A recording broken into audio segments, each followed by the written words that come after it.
जो उन्हें दिया जाता उसे खाकर अपनी जिंदगी गुजार रहा था।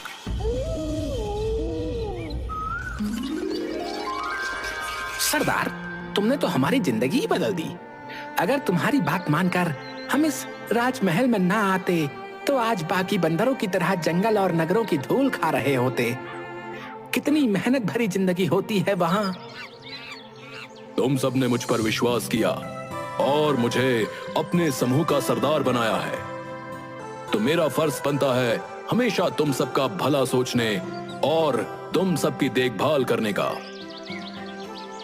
सरदार, तुम्हारे कहने पर ही हम सब चंद्रपुर आए और इस राजमहल में शरण ली। तुम्हारी बात मानकर हमने कभी पेड़ों पर लगे फलों को तोड़कर खाने की कोशिश नहीं की।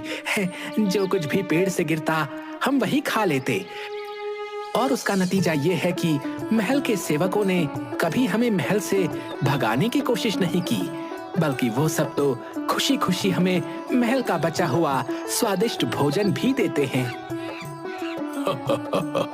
हाँ, जिसके कारण हम सब इतने हृष्ट पुष्ट हो गए हैं। सभी बंदर ठहाके लगाकर हंसने लगे। वनराज एक बूढ़ा लेकिन बहुत ही ज्यादा बुद्धिमान बंदर था और समय समय पर अपना परामर्श बंदरों के समूह को दिया करता था। वनराज की बुद्धिमानी की वजह से बंदरों का समूह आराम की जिंदगी बिता रहा था। राजमहल के किसी भी सदस्य को बंदरों के समूह से आपत्ति नहीं थी, इसलिए उनका जीवन सुखपूर्वक बीत रहा था। एक दिन राजमहल में महाराज अपने मंत्री से बोले, मंत्री जी, राजकुमार को भेड़ बहुत पसंद है। वो सारा दिन सिर्फ अपने इस भेड़ के आकार के बने खिलौने को हाथ में लिए रहते हैं। आप पता कीजिए और कहीं से राजकुमार के खेलने के लिए सचमुच की भेड़ मंगाइए। आखिरकार वो राजकुमार हैं। एक ना एक दिन तो उन्हें असली जानवरों का सामना करना ही है, तो क्यों ना अभी से उनकी शिक्षा शुरू कर दी जाए। जो आदेश महाराज।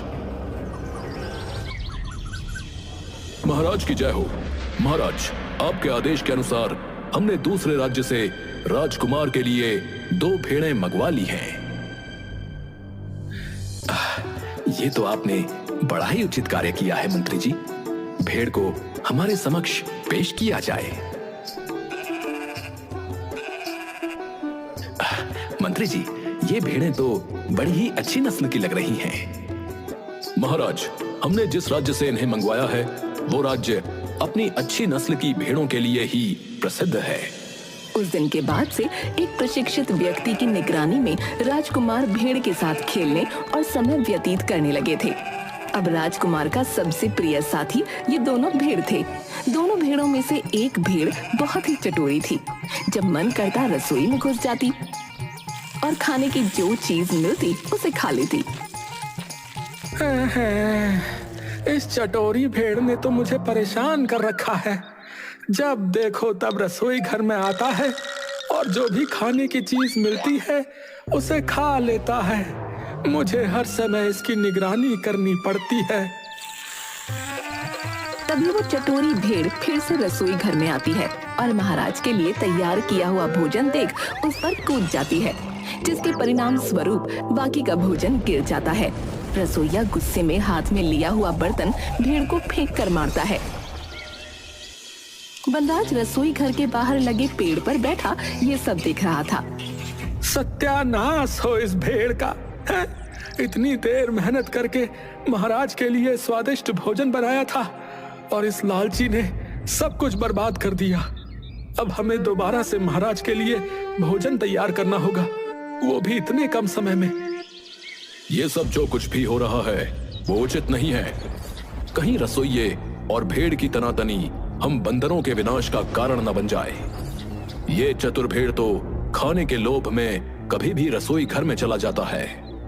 यदि किसी दिन क्रोधवश रसोइये ने चूल्हे की जलती हुई लकड़ी उस पर फेंक दी तो अनर्थ हो जाएगा।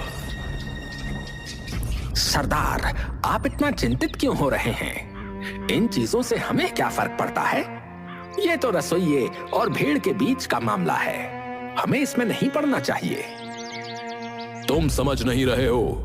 अगर रसोइये ने गुस्से में चूल्हे की जलती हुई लकड़ी उस भेड़ पर फेंक दी तो भेड़ का शरीर तुरंत आग पकड़ लेगा और आग की जलन से भेड़ इधर उधर अपनी आग बुझाने के लिए भागना शुरू करेगी। तुमने देखा है कि रसोई घर के सबसे पास घोड़ों का अस्तबल है और वो अस्तबल सूखी हुई घास से भरा हुआ है।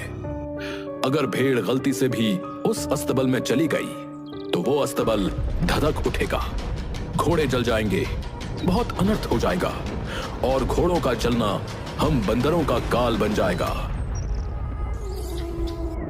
मुझे लगता है सरदार, आप कुछ ज्यादा ही विचार कर रहे हैं।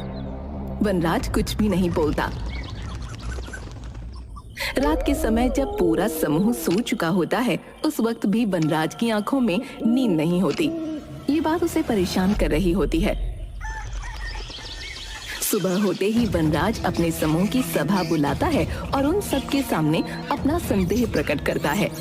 मुझे ऐसा लगता है कि रसोइये और भेड़ के बीच की लड़ाई और आगे बढ़े उससे पूर्व ही हमें राजमहल को छोड़ देना चाहिए, क्योंकि इन दोनों के बीच की लड़ाई हमारे लिए प्राण घातक सिद्ध हो सकती है और हमारा विनाश निश्चित है।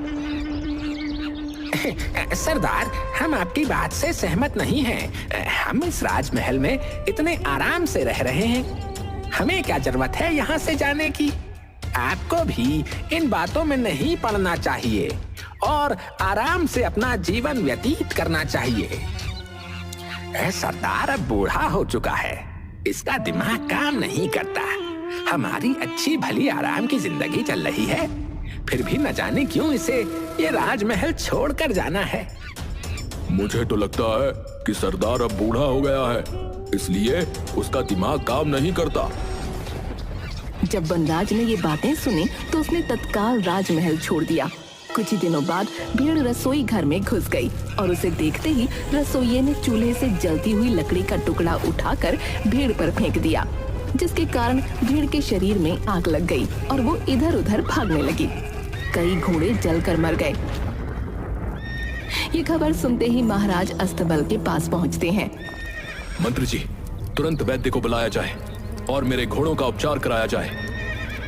महाराज, वैद्य को बुला भेजा है, वो आते ही होंगे। राजमहल के पशु वैद्य आते हैं। वैद्य ने घोड़ों के घाव का परीक्षण किया और बोले,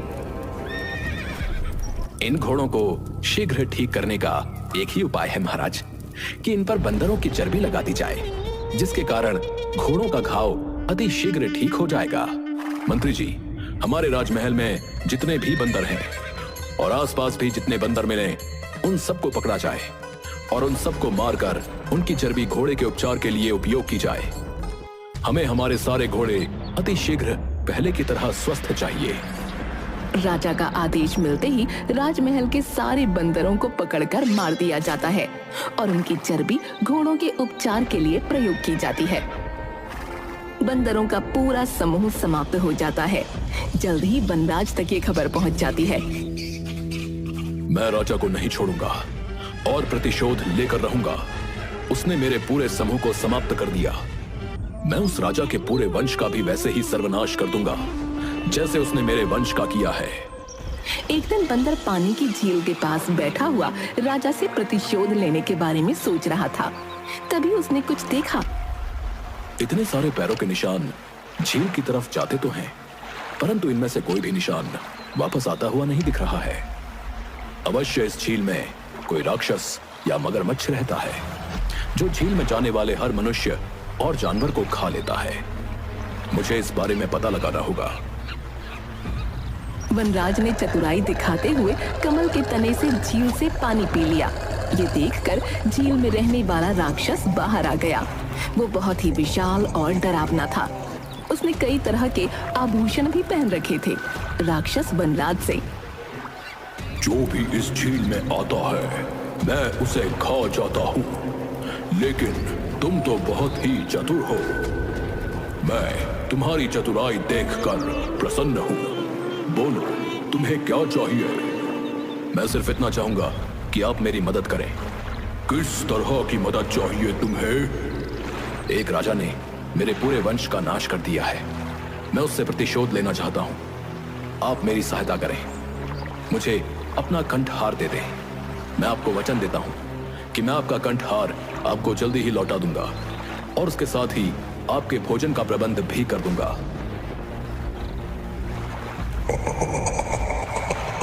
ये तो तुम मेरी मदद कर रहे हो, मेरे लिए भोजन का प्रबंध कर रहे हो। उचित है। राक्षस वनराज को अपना कंठहार दे देता है। वनराज कंठहार को पहनकर चंद्रपुर नगर में वापस पहुंच जाता है और एक पेड़ से दूसरे पेड़ पर झूलने लगता है। जो भी उसे देखता और वो कंठहार देखता दंग रह जाता।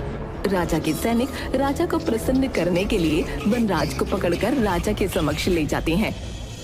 तुम्हें ये कीमती कंठहार कहां से प्राप्त हुआ है जो तुमने अपने गले में पहना है? महाराज, ये कीमती कंठहार मुझे समृद्धि के देवता द्वारा प्रदान किया गया है। समृद्धि के देवता? वो तुम्हें कहां मिले? महाराज, वो जंगल के बीचों बीच स्थित एक झील में निवास करते हैं। जब सूर्य आधा उदय हुआ होता है उस समय जो व्यक्ति उस झील में डुबकी लगाता है तो उसे उस समृद्धि के देवता का आशीर्वाद और कंठहार प्राप्त हो जाता है। महाराज वनराज की बातों में आ जाते हैं और वो अपनी पत्नी और पूरे परिवार सहित उस झील में डुबकी लगाने को तैयार हो जाते हैं। महाराज, कल सुबह की मंगल बेला में आप सब उस झील के पास पधारिए और अपने पूरे परिवार और स्नेही जनों के साथ झील में डुबकी लगाकर समृद्धि के देवता का आशीर्वाद प्राप्त कीजिए। लोभ में अंधे हो चुके राजा ने तुरंत आदेश दिया। कल सुबह हम अपनी महारानी, पुत्र, परिवारजन, मंत्रियों और सेवकों सहित उस झील पर जाएंगे और वहां जब आधा सूर्योदय हुआ होगा उस समय झील में डुबकी लगाकर समृद्धि के देवता का आशीर्वाद प्राप्त करेंगे और साथ ही कंठहार भी। अगली सुबह वनराज महाराज, महारानी, राजकुमार और अन्य लोगों के साथ उस झील के किनारे पहुंच जाते हैं। महाराज, आप सबको अलग अलग स्थान से झील में उतरना होगा, क्योंकि अगर आप सब एक स्थान से ही झील में जाएंगे तो जो पीछे होगा उसकी बारी आते आते सूर्य पूरा उदय हो जाएगा और वो समृद्धि के देवता के आशीर्वाद और कंठहार से विमुक्त रह जाएगा। इसलिए उपयुक्त यही रहेगा कि आप सभी अलग अलग स्थान से एक साथ झील में प्रवेश करें और समृद्धि के देवता का आशीर्वाद और अद्भुत कंठहार प्राप्त करें। महाराज, परंतु आप सबके जाने के बाद अंत में झील में उतरिएगा। महाराज अपने साथ आए हुए सभी लोगों को झील में उतरने का आदेश देते हैं। सब अलग अलग स्थान से झील में उतरते हैं और राक्षस द्वारा खा लिए जाते हैं। जब कुछ देर तक कोई बाहर नहीं आता तो महाराज चिंतित होकर वनराज से, वनराज, महारानी, राजकुमार, राजकुमारी, मेरे परिवारजन, मंत्री, सेवक अभी तक बाहर नहीं आए। कितना समय लगेगा उन्हें? मैं कब इस झील के अंदर जाऊंगा? वनराज एक पेड़ पर चढ़ जाता है और बोलता है, अरे दुष्ट राजन, तुम्हारा समस्त परिवार, मंत्री और सेवक सबको राक्षस ने खा लिया है। तुमने मेरे पूरे परिवार को मौत के घाट उतारा था। आज मैंने उन सब की मृत्यु का प्रतिशोध तुमसे लिया है।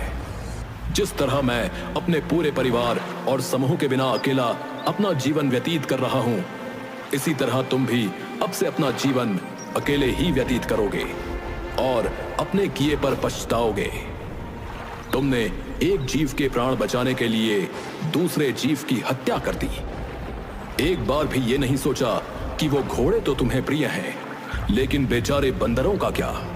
इसलिए तुमने उन निर्दोष बंदरों का वध कर दिया। मुझे अपने किए पर बहुत पछतावा है। मैंने जो किया वो गलत था। तुम मुझे क्षमा कर दो। वनराज वहां से चला जाता है और महाराज भी अपने किए पर पछताते हुए अपने प्रियजनों के वियोग में मानसिक रूप से प्रभावित होते हैं और पागल हो जाते हैं। उसके बाद कभी किसी ने वनराज को नहीं देखा।